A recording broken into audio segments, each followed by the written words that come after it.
I get along without you very well. Of course I do.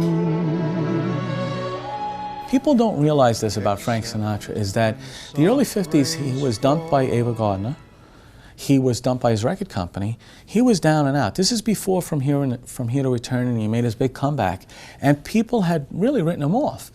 So he would come in and he'd have lunch, and he'd be by himself, and he'd say to my grandfather, he said, "Hey, Patsy, could you please sit with me? I don't want to eat by myself." My grandfather was so happy to sit with him. Of course, he loved him.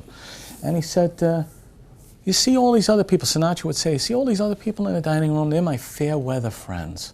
They only come when the sun is shining. These are people that normally would buy him a drink, buy him lunch, clamor to be in his presence in any which way or form." But, you know, at that point, people don't realize Frank Sinatra was finished. And you know, it was funny. The next day was Thanksgiving, and he turned to my grandfather, and he evidently didn't notice. My grandfather told me he didn't notice the signs that were up that were closed Thanksgiving all over the restaurant. He says, "Patsy, I want to come in tomorrow. Please book me a table for one." My grandfather didn't have the heart to tell him we're closed and invite him over his house, which he had been over his house many times. He says, "Sure, Frank, we'll take care of you." Just at that moment, my father was walking by. My dad was the chef at that point. And my grandfather winked at him. He caught his eye. He says, "Hey, Joe, Frank's coming tomorrow. He wants anything but turkey." And my father says, "Oh, Frank, I'll make you a nice chicken rollatini. We'll make some." "Oh, good, good." He left.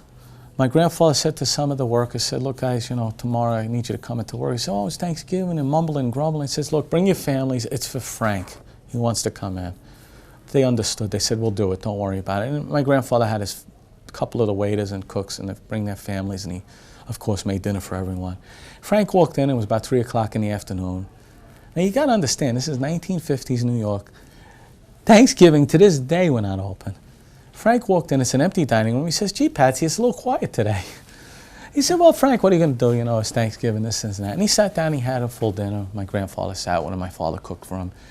And he realized later in life, he says, "Look what these people did for me." And he never forgot it. And it formed a friendship. I'll never forget him and my dad, and this I saw quite often.